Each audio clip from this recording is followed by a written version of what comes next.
আকাশবাণী আগরতলা। স্থানীয় সংবাদ পড়ছি শর্মিষ্ঠা গোস্বামী। মুখ্যমন্ত্রী ডাক্তার মানিক সাহা গতকাল নয়াদিল্লির নতুন সংসদ ভবনে প্রধানমন্ত্রী নরেন্দ্র মোদীর সঙ্গে সাক্ষাৎ করেন। তৃতীয়বারের জন্য প্রধানমন্ত্রী হওয়ায় শ্রী মোদীকে রাজ্যবাসীর তরফে অভিনন্দন জানিয়েছেন মুখ্যমন্ত্রী। বৈঠকে মুখ্যমন্ত্রী ডাক্তার সাহা রাজ্যের জন্য কেন্দ্রীয় অর্থ কমিশনের মঞ্জুরি বৃদ্ধি ও গেইলের সরবরাহ করা প্রাকৃতিক গ্যাসের দাম কমানোর জন্য প্রধানমন্ত্রীকে অনুরোধ করেন। রাজ্যে সিঙ্গল রেল লাইনগুলোকে ডাবল লাইনে রূপান্তরিত করা, বিলোনিয়া ও বাংলাদেশের ফেনীর মধ্যে নতুন রেল পথ চালু, সাব্রুমের মৈত্রী সেতু দিয়ে ভারত বাংলাদেশের মধ্যে যোগাযোগ গড়ে তোলার জন্য মুখ্যমন্ত্রী অনুরোধ জানান। বৈঠকে বাংলাদেশে মূল্যযুক্ত পণ্যের রপ্তানির ওপর সাময়িক নিষেধাজ্ঞা প্রত্যাহার করার ওপর তিনি গুরুত্ব আরোপ করেন। দুই দেশের মধ্যবর্তী সাব্রুম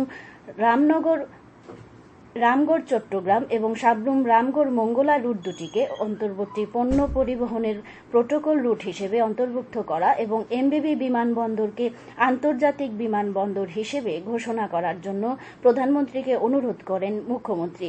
রাজ্যে আরও 15টি একলব্য মডেল স্কুল, আগর শিল্প ভিত্তিক আন্তর্জাতিক বাণিজ্য ও গবেষণা কেন্দ্র স্থাপন করার ব্যাপারেও প্রধানমন্ত্রীর সাথে তিনি আলোচনা করেন।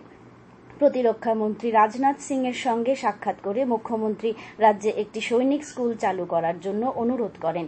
মুখ্যমন্ত্রী ডাক্তার সাহা স্বরাষ্ট্রমন্ত্রী অমিত শাহর সঙ্গে সাক্ষাৎ করেন। স্বাস্থ্যমন্ত্রী জেপি নাড্ডার সঙ্গে সাক্ষাৎ করে তিনি ধলাই জেলার কুলাইয়ে এইমস হাসপাতালের মতো প্রতিষ্ঠান ও মেডিকেল কলেজ স্থাপন করার অনুরোধ জানান। পরে দিল্লি ত্রিপুরা ভবনে রাজ্যপাল ইন্দ্রসেনা রেড্ডি নাল্লুর সঙ্গেও সৌজন্য সাক্ষাৎ করেন মুখ্যমন্ত্রী। আজ ত্রিপুরা উপজাতি এলাকা স্বশাসিত জেলা পরিষদের একদিনের অধিবেশন অনুষ্ঠিত হবে। সকাল 11টায় খুমলুংস্থিত পরিষদীয় ভবনে বসবে এই অধিবেশন। এডিসির চেয়ারম্যান জগদীশ দেববর্মা এই অধিবেশনের আহ্বান করেছেন। রাজ্যে ত্রিস্তর পঞ্চায়েত নির্বাচনের নির্ঘণ্ট আগামী জুলাই মাসের প্রথম সপ্তাহে ঘোষণার সম্ভাবনা রয়েছে। নির্বাচন হতে পারে আগস্ট মাসের প্রথম সপ্তাহে। পঞ্চায়েত নির্বাচনে মোট ভোটার সংখ্যা 12,94,007 জন। এর মধ্যে পুরুষ ভোটার 6,58,569 জন। মহিলা ভোটার রয়েছে 6,35,440 জন 60 জন ও তৃতীয় লিঙ্গের ভোটার রয়েছেন 11 জন। রাজ্য নির্বাচন কমিশনার শরদিন্দু চৌধুরী আরও জানান, পঞ্চায়েত নির্বাচনে অনলাইনে মনোনয়নপত্র জমা দেবার কোনো আইনি বিধান নেই। ফলে অনলাইনের মাধ্যমে মনোনয়নপত্র গ্রহণ করা সম্ভব হবে না।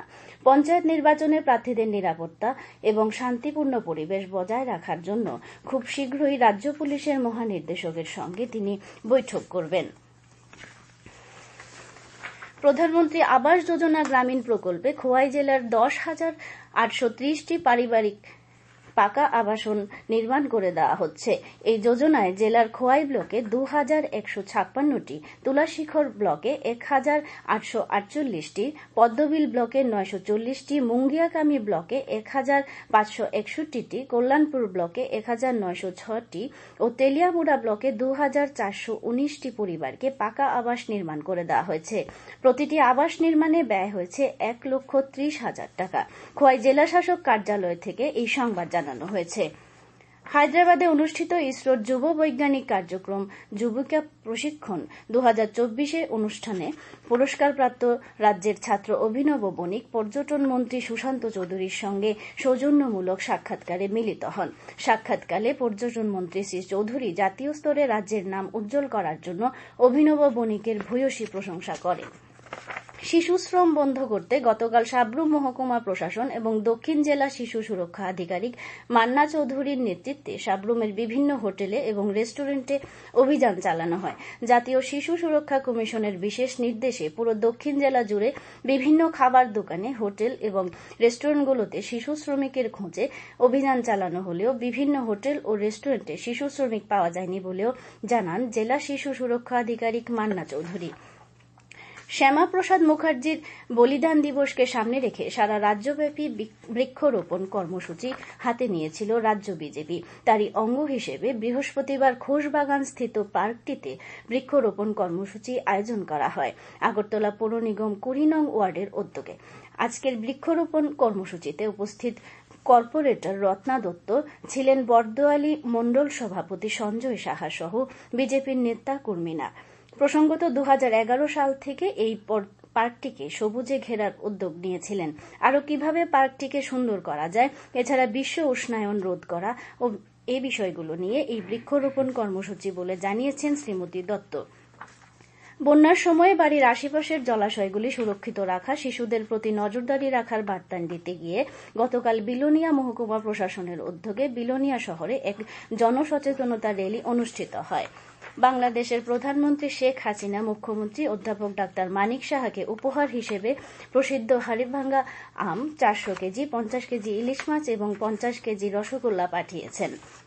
আজ আকাশ সাধারণত মেঘাচ্ছন্ন থাকবে। 2-1 জায়গায় বজ্রবিদ্যুৎ সহ হালকা থেকে মাঝারি পর্যায়ে বৃষ্টিপাতের সম্ভাবনা রয়েছে। দিনের তাপমাত্রা সর্বোচ্চ 33 ডিগ্রি এবং সর্বনিম্ন 27 ডিগ্রি সেলসিয়াসের কাছাকাছি থাকবে। আজ ভোরে তাপমাত্রা 26.2 ডিগ্রি সেলসিয়াস। আগামী 24 ঘন্টায় রাজ্যের সব জেলায় বিক্ষিপ্তভাবে বজ্রবিদ্যুৎ সহ বৃষ্টিপাতের সতর্কতা জারি করা হয়েছে। এখনকার মতো স্থানীয় সংবাদ এখানেই শেষ হলো।